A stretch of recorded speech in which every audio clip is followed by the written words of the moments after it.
Okay. First, what does present perfect mean?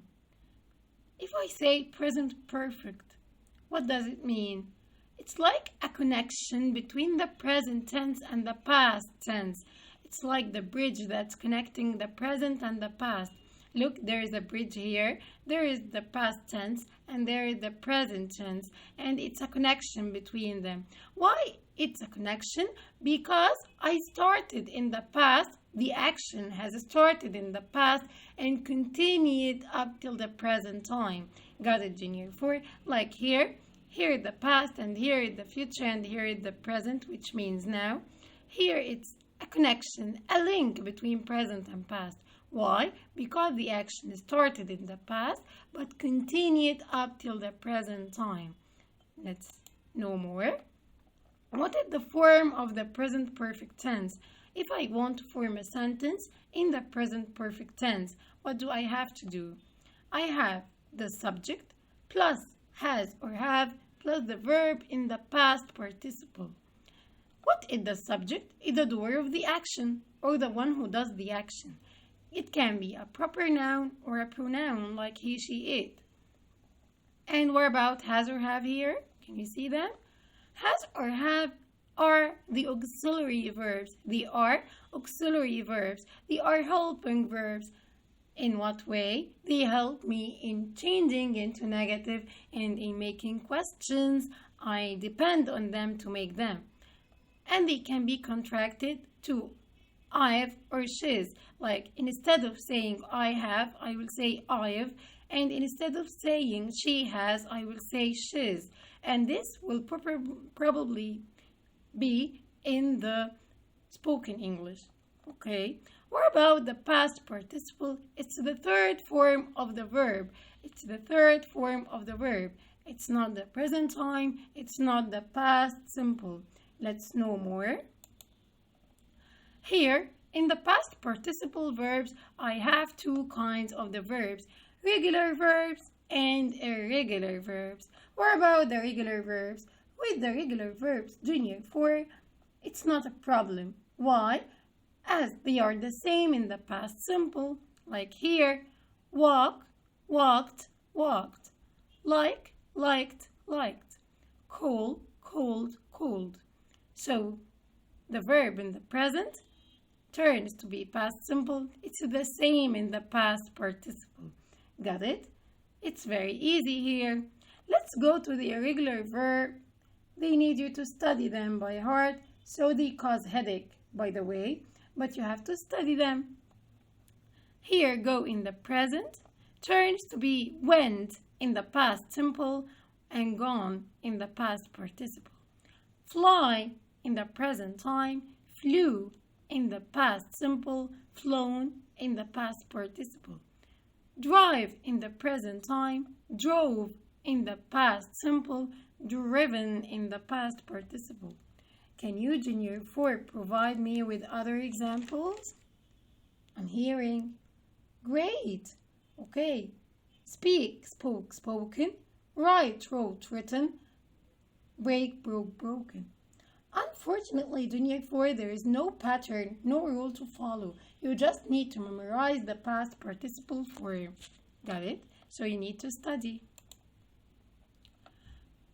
And then I will talk about the usage of the present perfect simple, or when to use the present perfect simple. Number 1, when the action started in the past and continued in the present. For example, can you read my example? They have been married for 3 years. Yes, they got married in the past, but they are still married till now. So, it's an action that started in the past and continued up till the present time. So, I have used have or has plus been. In the past participle, it's be. Verb to be.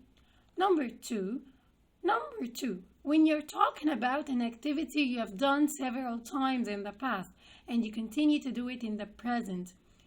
For example, she has read many books. This means that she started reading in the past. Reading is an activity to care, and she will probably read more. Got it? Number 3, we use the present perfect to talk about life experiences. Like what, for example? Traveling, great job. Like, for example, trying the airplane, flying an airplane, jumping from the parachute, great.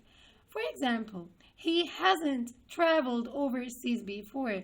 It's a life experience, so I will use has or have and the past participle. Take care here, it's negative. It's negative. So, what can I do? I will use my auxiliary verb and put not after them. And here it's very easy. I have my auxiliary verb, so I don't worry. Negative form and the question form, I will depend on the auxiliary verb. Subject plus has or have plus not and the verb in the past participle. She hasn't worked in a factory yet. And you can think of more examples. Question form, has or have plus the subject plus the verb in the past participle. Has she ever watched a movie in the cinema? It's like a life experience or an activity. It can be both. Great. Okay. Then I will talk about the key words of the present perfect. The key words of the present perfect. What are the key words? They are words. If I see them in the sentence, I will understand this is present perfect. I don't want you to depend on memorization, but they are like hints helping you. Number 1, just, already. 2, ever, never. 3, yet. 4, since or for. Again, 1, just, already. 2, ever, never. 3, yet. 4, since or for. You can make it a song. For example, just and already. They mean a short time ago. So what do they mean? They mean a short time ago. For example, I have just finished my homework. Yes, I have just finished it now. But look, my hands are wet. So it continued till the present. Short time ago. She has already washed her car. Yes, she has already washed her car short time ago. Just and already mean short time ago. And when can I write just and already? Can I write them at the end? No, they are put between have or has and the past participle verb. So they are in between. They are in between have or has and the past participle verb. Number 2, ever, never. Let's look at ever. Have you ever met Julia? What did you notice here? Yes, it's a question. Fantastic. So I use ever in the question. Yes, I have, or no, I haven't. Sarah is the prettiest girl I have ever seen. What do you think here? What about ever here? Ever can be used in this case, junior 4, in the affirmative sentence, but we use it in the superlative form in the sentences. Like, for example, this is the loudest music I have ever heard. Got it? Again, so ever can be in the question or in the affirmative sentence in the case of the superlative form. Easy by this, like prettiest, it's the superlative form of the adjective pretty. And you studied in detail last term. Okay? And then number 3, yet. Have you finished yet? She hasn't written a letter. So what about yet? It comes in the end. What about yet? It comes in the end. It can be in the question, and when yet comes in the affirmative sentence, I have to change it into the negative form. So it can either be put in the end of the question or in the end of a negative sentence, either in a question or a negative sentence. Let's wrap it quickly. We're about just and already. Just and already mean a short time ago. Yes, and we can put them in between has or have and the past participle. And in the affirmative sentences, what about ever or never? Ever can be put in the question or in the sentence using the superlative form. What about yet? I put it in the question in the end and the negative form of the sentence in the end. And last here, for or since. Number 4, for or since. For is very easy. It's a keyword followed by a duration of time. I have worked in this hospital for a year, for 2 years. But do you know exactly which year I started working there? No, it's only all of the time, all of the duration of the time. For a month, do you know which month I started? No, I don't know.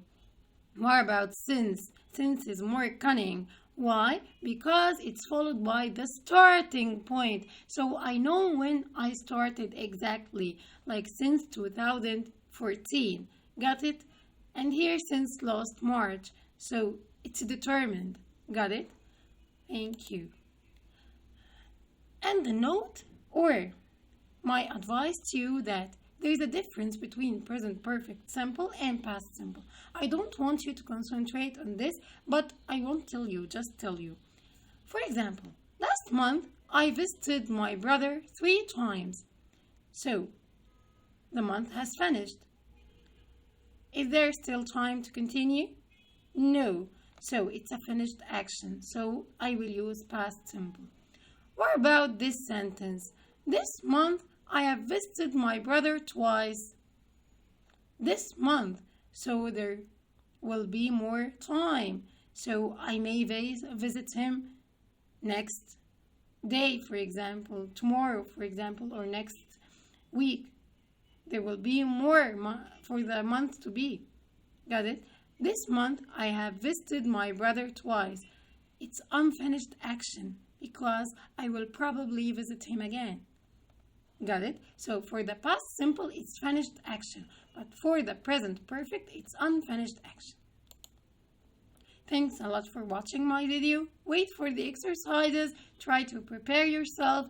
The exercises are in pages 75, 76, 77, and 78 in your booklet. Thanks a lot.